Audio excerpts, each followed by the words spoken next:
हाँ, बैठ जाओ, ठीक से समझिए। हम लोग पढ़ रहे हैं अनुवांशिकता, जिसको अंग्रेजी में हम लोग कहते हैं हेरिडिटी। और इसके लिए मैंने बताया है कि हेरिडिटी कैरेक्टर्स, जिसको हम लोग अनुवांशिक गुण कहते हैं। अनुवांशिक गुण क्या है? वैसे गुण जो एक पीढ़ी से दूसरे पीढ़ी में स्थानांतरित होता हो, अर्थात जीवों के पूर्वज के द्वारा प्राप्त होने वाले गुण अनुवांशिक गुण कहलाते हैं। मतलब वैसा गुण जो किसी के पूर्वज में था, किसी व्यक्ति से उसके बेटे में गया, बेटे से उसके बेटे में गया, उसके बेटे से उसके बेटे में गया, तो ये गुण हमेशा क्या होता रहता है? स्थानांतरित होता रहता है। ऐसे गुण को हम लोग अनुवांशिक गुण कहते हैं। ये तो हो गया। अब है अनुवांशिकता क्या है? अनुवांशिकता से आप क्या समझते हैं? तो जनकों से उनके संतानों में पीढ़ी दर पीढ़ी युग्मकों के माध्यम से पैतृक गुणों का संचरण का मतलब एक से दूसरे में ट्रांसफर अनुवांशिकता कहलाता है। ध्यान रहेगा, पूर्वजों से पीढ़ी दर पीढ़ी उसके नए जनरेशन में, है ना, उनके जो गुण हैं, उनकी जो क्वालिटी है या अच्छाइयाँ हैं या बुराइयाँ हैं, जो उसके नेक्स्ट जनरेशन में ट्रांसफर होता है, वो कहलाता है हेरिडिटी। इस गुण को हम लोग अनुवांशिक गुण कहते हैं और ये घटना अनुवांशिकता कहलाती है। कोई दिक्कत? बार बार मैं रिपीट करके समझा दे रहा हूँ। पूर्वजों के गुण पीढ़ी दर पीढ़ी उसके नई पीढ़ी में स्थानांतरित होती जाती है, यह घटना अनुवांशिकता कहलाती है। और विज्ञान, जीव विज्ञान, बायोलॉजी की वह शाखा, विज्ञान की वह शाखा जीव विज्ञान की, जिसके अंतर्गत हम लोग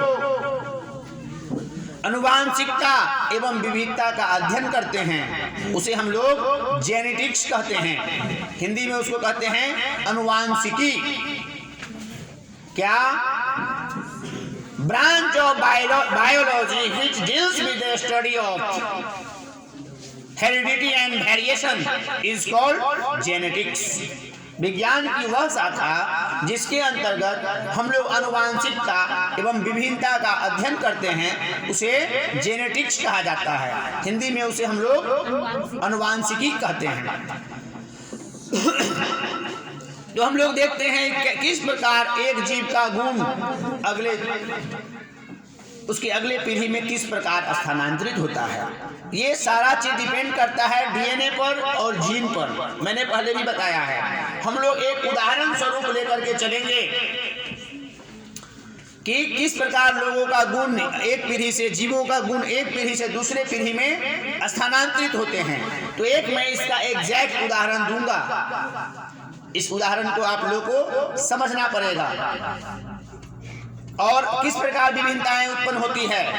अब दो माता पिता हमने लिया, एक माता और एक पिता, किसी भी जीव का, मनुष्य या किसी भी जीव में आप ले सकते हैं। तो पेरेंट्स में फादर एंड मदर, तो मैंने मनुष्य का, ह्यूमन बीइंग का मैं एग्जांपल दे रहा हूं। उसमें समझिए कि अगर फादर जो हैं वो कद में छोटे हैं, उसका एक गुण है, उसकी लंबाई कम है। गौर कीजिए, कद में छोटे हैं और रंग में गोरे हैं। याद रखना है कि फादर का हाइट कम है और रंग है फेयर। फेयर का मतलब गोरा होता है। फेयर एंड लवली क्रीम बहुत बिक गया, गोरापन के नाम पर एक आदमी को भी गोरा नहीं बना पाया आज तक, वो दूसरी बात है। हाँ, और माता जो है वो लंबी है लेकिन वो काली है। गौर कीजिए। अब हम उदाहरण के रूप में लेते हैं कि दो गुण हैं, पिता में गुण है लंबापन, लंबाई और सॉरी पिता तो छोटे हैं, हाँ, तो पिता में है नाटापन और गोरापन, माँ में है लंबापन और कालापन। अब जो इसके जो संतति होंगे, नेक्स्ट जनरेशन जो होंगे, इनके जो बच्चे होंगे, तो अगर एक बच्चे होंगे तो हो सकता है, क्या संभावना है, जो प्रश्न पूछा था, लंबाई पिता का आ गया तो बच्चे की लंबाई कम होगी, रंग माँ का आ गया तो बच्चा काला होगा और छोटा होगा। गौर कीजिए, अगर रंग बाप का आ गया गोरा और लंबाई माँ की आ गई लंबा, तो बच्चे जो होंगे वो गोरे होंगे और लंबे होंगे। गौर कीजिए, तीसरा कंडीशन बनता है कि बिल्कुल बाप जैसा हो जाए। चौथा कंडीशन बनता है कि बिल्कुल माँ जैसा हो जाए। चारों संभावनाएं बनी हुई है। ये सारे गुण ये डिपेंड करता है कि कौन सा डीएनए किस में ट्रांसफर हुआ। बात समझ पा रहे हो ना? इसलिए अब सवाल उठा कि क्या बच्चे बिल्कुल माँ जैसे हो गए, रंग भी रूप भी, तो फिर पिता का डीएनए दूसरे क्षेत्र में हो सकता है, उसके दिमाग के इंटेलिजेंसी और ब्रेन में हो सकता है, और बहुत सारे जगह हैं। कोई जरूरी नहीं है कि रंग पर ही डिपेंड करे। हाँ, आंखों की बनावट, उंगलियों की बनावट, आपने अक्सर देखा है कि जो व्यक्ति गंजे हैं उसके पिताजी भी गंजे थे, उसके दादा भी गंजे थे।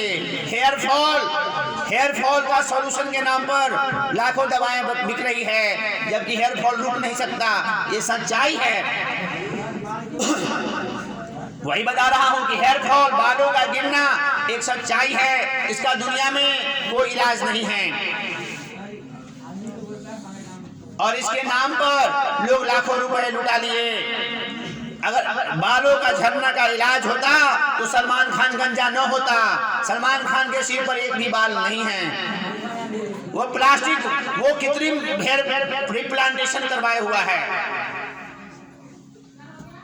ऊपर से एक्स्ट्रा बाल वो सेट करवाया हुआ है, कई तो नकली बाल उस पर रुकवा रखा है।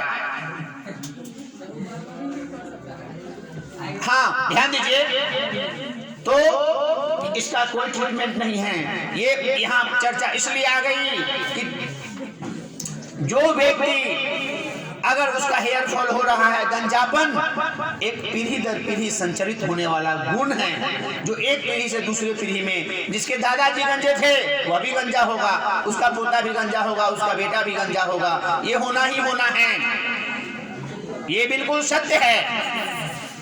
आप उदाहरण देखिए समाज में। और दूसरी बात मैं बता देता हूं, जो बहुत खुशी की बात है, ये गंजापन का लक्षण महिलाओं में नहीं होता है। जिसके दादा गंजे थे उसकी पोती को घबराने की बात नहीं है, उसके बेटी को घबराने की बात नहीं है। महिलाओं में गंजापन नहीं आता है। हेयर फॉल हो जाएगा, बाल पतले हो जाएंगे, बिल्कुल गंजे नहीं हो सकते। बात समझ में आया? अगर कोई महिला बाल पूरी तरह 100% ऑटोमेटिक उड़ गया तो वो किसी महाभयंकर बीमारी का शिकार है। तो वो आपको दूसरी बीमारी है जिसका दुष्प्रभाव है बालों का गिरना। कई प्रकार की बीमारियां होती है जिसमें बाल हेयर फॉल होता है, लोग गंजे हो जाते हैं, बाल झड़ जाते हैं। वो बीमारियां आपका एक सिफिलिस है, और एक बीमारी कैंसर है जिसका कीमोथेरेपी का होता है तो बाल निकल जाता है। तो वो गंभीर बीमारी के लक्षण हैं, जानलेवा बीमारी के लक्षण हैं, वो ऑटोमेटिक हेयर फॉल नहीं है।